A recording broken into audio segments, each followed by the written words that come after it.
रहमानिर्रहीम। अस्सलाम वालेकुम। खुश रहें, आबाद रहें। पाक परवरदिगार आलम आपके रोज़ रिज़्क़ में मोहम्मद व आले मोहम्मद के सदक़े में बरकत और इज़ाफ़ा अता करे।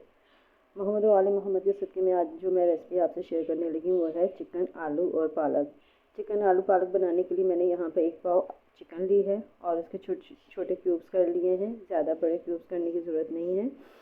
और साथ ही मैंने यहाँ पर आलू काट के रखे हैं, ये भी छोटे क्यूब्स में काटे हैं।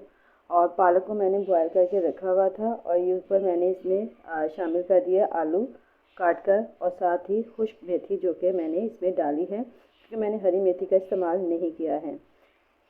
यहाँ मैंने मसाला भूनने के लिए रखा हुआ है जिसमें मैंने अदरक लहसुन का पेस्ट, टमाटर 4 से 5 अदद मैंने टमाटर लिए थे। 1.5 कप मैंने यहाँ इसमें ऑयल शामिल किया है और नमक मिर्च हल्दी पाउडर शामिल करके अब मैं इसको मसाले को भून रही हूँ। मसाला जब थोड़ी देर भुन जाएगा तो इसमें मैं अब आगे जो करूँगी वो मैं आपको आगे दिखाती हूँ कि क्या मैंने करना है। तो इसके लिए आप मेरी पूरी वीडियो देखते रहिए।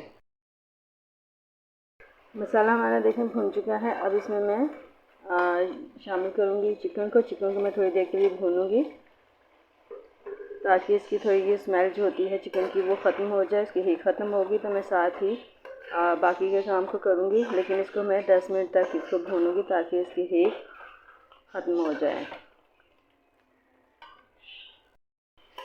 चिकन को भूनते मुझे 10 मिनट हो गए। 10 मिनट के बाद अब मैं पालक आलू और मेथी जो मैंने शामिल करके रखी थी वो शामिल करूँगी ताकि ये भी तीनों चीज़ें जो हैं अच्छे तरीके से भुन जाएँ। यहाँ पे ये खुश्क मेथी शामिल करने का मकसद ये था कि खुश्क मेथी भी इसके साथ अच्छी तरीके से पक जाए और उसका फ्लेवर भी इसमें आ जाए। बहुत ज़बरदस्त खुशबू आती है। अगर आप हरी मेथी शामिल नहीं करना चाहते हैं या आपको नहीं मिल रही है तो आप खुश्क मेथी को भी शामिल कर सकते हैं, क्योंकि सूखी मेथी भी वही फ्लेवर देती है जो कि हरी मेथी देती है। तो वैसे मैं ज़्यादातर यही करती हूँ कि मैं खुश्क मेथी का ही इस्तेमाल कर लेती हूँ। अब इन तमाम चीज़ों को मैं अच्छी तरीके से भूनूँगी।